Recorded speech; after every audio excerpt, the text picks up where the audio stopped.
Okay, so what's going on, guys?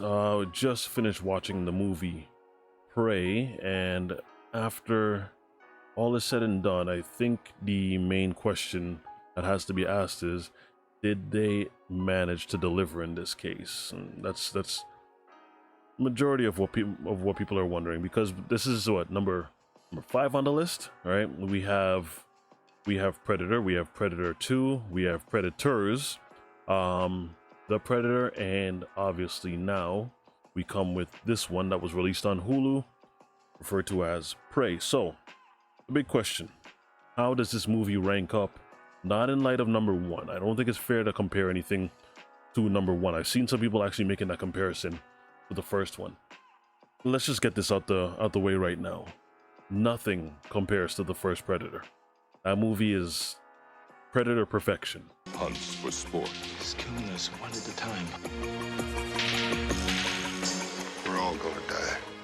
You can't top it, you can't go above it, you can't do better than it. It's just, it is what it is. So all other movies then have to be taken in light of whatever it is that they deliver. And this is what we're gonna ask today. Did this movie actually manage to deliver, given the fact that it was taking place in a completely different setting, completely different timeline?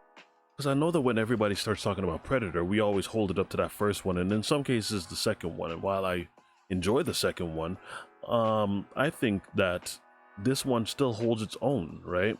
They changed up a lot of things, and they added off a lot of things, and obviously there are, naturally we can't get away from it, there's always going to be callbacks, whether it's a statement, whether it is something that they do in the movie, and that is exactly what it is that you see here. This movie, Prey, this takes place in the early 1700s. I believe it was in the North Plains in around 1719, 1720, somewhere around that timeline. And the crux of this movie is it's two different premises. This is really a coming of age movie, right? This is about a young lady that is trying to find her own and trying to navigate her way in which she feels she is destined to go down, right? She's not attempting to go along with the same old. She's bucking the narrative, if you want to call it, right? She's trying to go in her own path. So this is a coming of age movie, but it's also a movie that is based on sci-fi, right? Obviously, because this is a Predator movie, and Predator, you see him in the first portion of the movie, but for a good chunk of the movie, this has nothing to do with Predator. I mean, a good chunk of the first part, maybe the first half an hour of this movie, is not about the Predator. It's about this young lady trying to find her way. And while that could be taken, if done properly, in a very good light, you see some of her character start to build and develop, and I think they did a pretty okay job with doing that. There were some things that were done that I consider to be a little unbelievable, but hey, you know what? We're dealing with what, an 8-foot alien, so there's just some things that I've already stretched my my process of disbelief on. So regarding the characters now, Amber Midthunder is the main character, named Naru. Dakota Beavers is her older brother, Tabe, who eventually goes on to become much more important in this story. And then of course you have Dane DeLiegro. He is the Predator in this. Now, all of the characters here, I think, do an absolutely fantastic job. When it comes down to two things, the characters and the setting, all of which is excellent. I think this is quite possibly one of the best settings that they've had for a Predator movie. Something out there. I'm coming with you. You can't. I'm trying to protect you. Protect me from what? I enjoyed the one in Predators. I enjoyed the setting in Los Angeles in Predator 2, and of course Predator 1. I love the jungle setting. I love the side story of the mission that needed to be accomplished, and then it turned into a survival movie. This is very much close to that, right? Where she's navigating her path until she realizes that something is in the jungle, that they're hunting for the sake of hunting, they're hunting to survive, whereas this thing they don't realize that they're also being hunted at the exact same time. And anything in the forest is also being hunted at the exact same time. Regarding the acting and the setting, beautiful on both parts. Now, if you're any kind of a Predator fan, you're obviously gonna notice a few things, because there's quite a bit of things that they roll back and call back to. Whether it's statements or even one particular Easter egg, it answered a question that I'm not sure if anyone was asking, but it is something that, you know, all of us have wondered at some point. In Predator 2, Danny Glover, his character, after he defeats the Predator, he receives a gift, and everyone knows what that gift is. It is a Rafael Aldolini gun, right? A gun from the 1700s, and specifically it said 1715. Now, all of us have not necessarily wondered, like, you know, well, where did they get that gun, right? All of us have always wondered, well, why did they give him that gun? You know, that was my question when I was younger. When I watched this movie for the first time, I wondered, like, okay, well, what's the purpose of the gun? It turns out that that actually is addressed in this movie of how the gun was acquired. You don't see that until the later credits. Now, they do a lot of callbacks in this, right? Whether it's some of the traits that the Predator has, right? The laser sights. Now, although the laser sighting is not done with the blaster, I do like the way that they show that Predators have evolved in their technology, right? Where on the one hand, he might have the blaster and it might be firing out a beam of some sort, but in this case, he still has the 3 dots that aim on you, but it fires something completely different, and it's appropriate for the nature of the setting that they have here, given that the natives particularly use the bow and arrow, right? So he comes out with something that is very similar to their weaponry.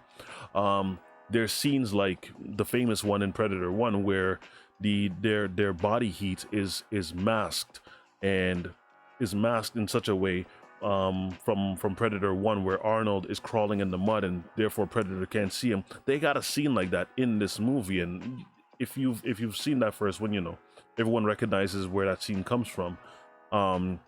She helps out one particular soldier and his body becomes cold, although Predator does do something to this guy after, because, you know, he makes some noise, unfortunately, and he's captured. But you see the body heat dropping down, and Predator cannot see that character.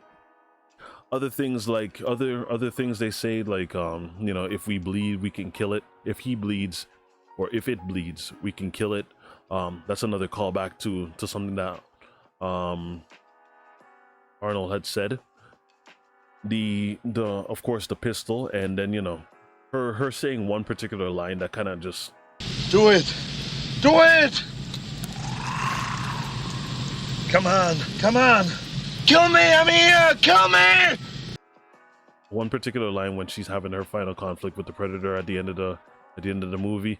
I just kind of had to look and just say, okay, well, you know, you guys had done your own thing for so long, and then of course, you know, she's laid up in a very similar fashion and saying the exact same thing that Arnold said, which is again a callback. I appreciate the callbacks, but they become cheap after a while. I thought, you know, you guys were doing your own thing, but then you just had to go back down the nostalgia path. And I love nostalgia as much as the next person, but, you know, I thought they had done a good job up until a particular point. The second half of that movie was very underwhelming for me. Although it was to some degree underwhelming, there are things that I really liked about this movie. I mean, the Predator, his primitive, that primitive look, you see the evolution of Predator, because everyone knows that in the more common movies, Predator's mask is metal, right? It might be made of a different material, I don't know, but for the most part we just say that it's metal, right? The look of it is very new, and as you see Predators, the newer movies come out, his technology seems to be evolving. In this case, he looks primitive, he looks very beastly. You see, he doesn't have a whole lot of armor on, he's mainly exposed, which is why he's getting hurt in some cases, right? There's a scene with a bear and the Predator, and the bear wasn't having wasn't allowing the predator to just go and do whatever it is that he wants.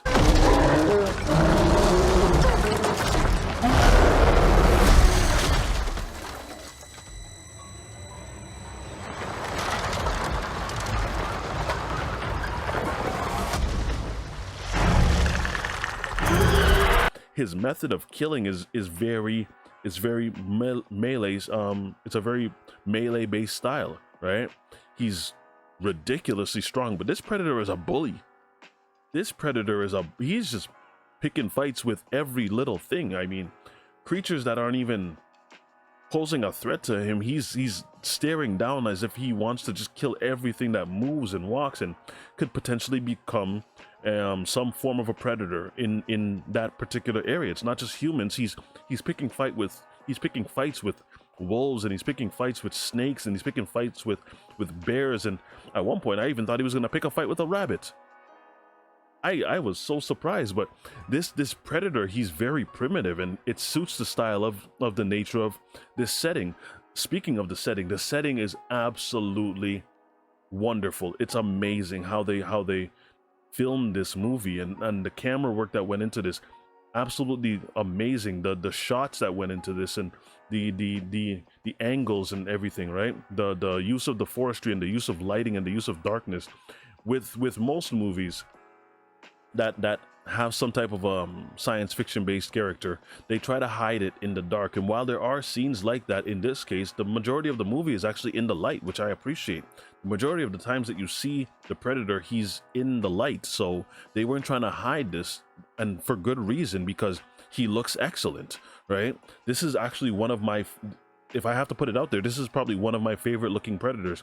Even his mask, it looks like it was made of some kind of stone or bone of some sort. It wasn't the metal type that we're accustomed to. This was a very, very ancient looking look, right? Of which I really did appreciate. That one other thing that I did appreciate was that bear fight, right? It let me know that the predator, he had to come up with different and creative methods in order to kill certain animals. It wasn't just him relying on agility and strength. He was very versatile with his weaponry and his usage rate of his weapons, right? He had to get creative at some points. He had to ambush certain creatures, and that is something that I really did appreciate. The way that he defeated that bear, it looks like he just got fed up at some point. When that bear really let him have it, and then he turned his back, and then he went back and faced the bear again, he really just got fed up with that bear and just took him out in a shot. That there's a post-credit scene. It's not really so much as a post-credit scene, but don't turn the movie off, because it's something that if you've watched Predator 2, you will recognize what's going on here, right? They come out with some drawings, and just before they start rolling the credits, they kind of recap the entirety of the story, and they show you from start to finish how everything played out, and then they even show you how after the end of where the movie took place, what transpired next. And anyone that has seen Predator 2, this particular scene is for you. It's not for anyone else. It is for you, because they address an issue with that gun, the Raphael Adolini 1715. You'll pick up on what it means, right? If you've seen that movie. If you haven't, go back and see it, and you'll know exactly what it is that we're talking about. Now, while there's a lot of stuff that I liked about this movie, I have to confess something. There are a few things that I did not either understand or did not like about the movie, such as the number of callbacks. I appreciate a good callback here and there, but the amount of times that they did it did become it became tedious after a while. Whether it's saying the exact same things that I know for a fact they would not speak in such a manner. Do it! Do it! Come on! Come on! Kill me! I'm here! Kill me! So it became a little unbelievable, right? So I think the callbacks were a little a little bit much, right? Naru. I have no problem with the character of Naru. Actually, I really liked the character of Naru. I thought she was very strong as an individual. I thought she was very headstrong, but that headstrongness seemed to be misguided and it seemed to be a little immature. On on on one particular basis, the reason why I refer to her as immature is because she wants to be a hunter. Not a problem. It doesn't really seem like if there's much discrimination in terms of who can become a hunter versus who can't. I think they were going along the lines of who is the most capable. And as far as we had seen, it was the young men that were the most capable hunters. You had the old men and the old women staying back, and then you had some of the younger women going back to glean food. Now, taking all of that into consideration, no one made a big fuss when she would go out and she would join some of the young men to go hunt. They would give her some pushback, but for the most part, they allowed it, right? So that lets me know that their culture and their environment is very open. But her decision making, the part that I didn't like about it, is when she would do certain things like run off on her own, like what I spoke about with that bear, for instance.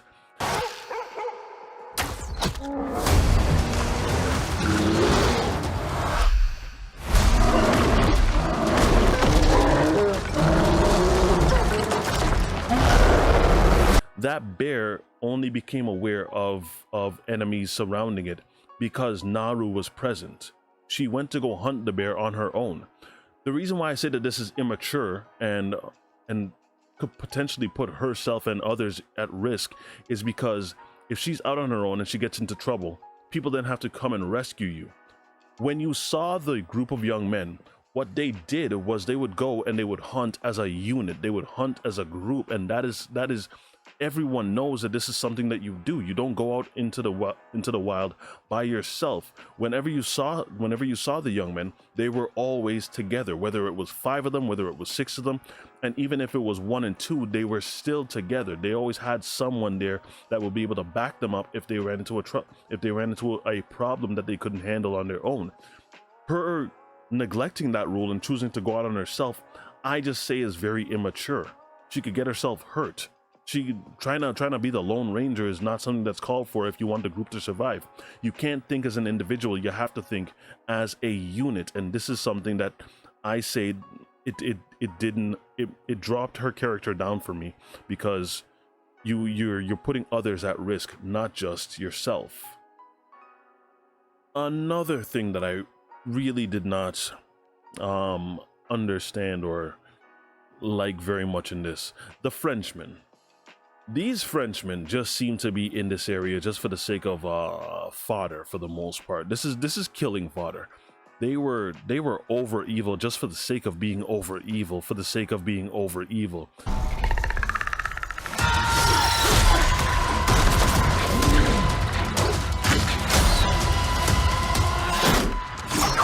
They were exaggeratively evil, and I didn't understand why their characters were even present. It just seemed that they came so randomly. It just seemed like if they were just shoehorned in, and it broke a lot of the tension for me, because there was a scene where something happened with Naru. She was out on her own. She was pinned down, and for the most part, the predator had a chance to interact with her, whether mercifully or to take her out. But of course, the Frenchmen come and they interrupt the whole process, and rather than take them out, the predator just chooses to run. It seemed like if they were shoehorned in to keep her character alive. And one thing that I don't like about some movies is the use of plot armor just pointed in there without much explanation. Keeping a character alive in the face of a character that would normally kill without hesitation just seems to be bad writing. And while I'm not making a statement that this movie has bad writing in it, I am making the statement that that portion of the movie was poorly written. I didn't see how that fit. I swear I have 2 more gripes with this and then I'm done. One of my other gripes with this is, for the most part, when it comes down to fodder, and this is one, I already said that I don't like fodder, but at the same time I do like fodder, because fodder for the sake of being fodder shows me the nature of how the big bad, the predator in this case, would interact when it comes down to a kill, accomplishing a kill. When he has you pinned down, he goes about the kill. He doesn't waste time throwing you around. He goes in straight for the kill, right?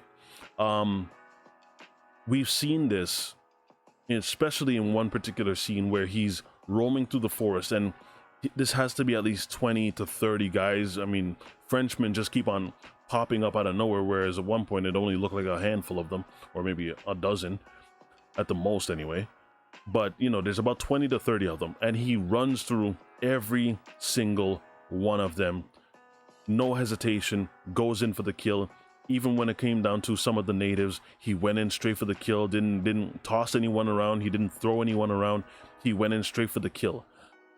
During the final fight, all of a sudden, it's almost like the Predator forgot his own rules.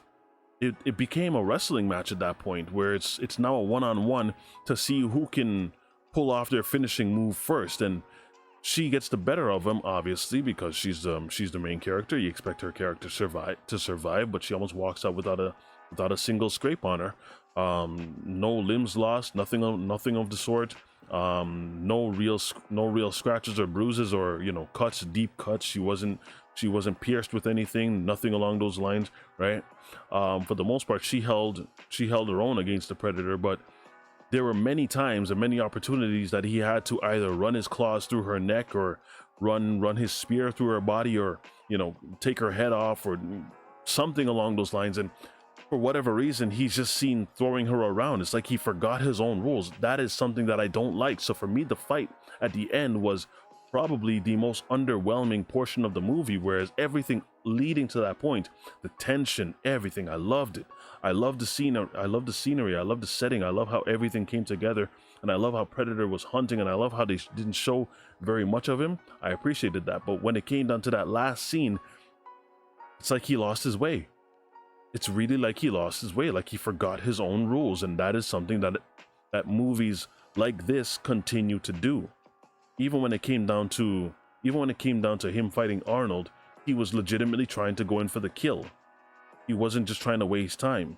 He recognized that Arnold was a threat and knew that he needed to take him out, except Arnold got the better of him.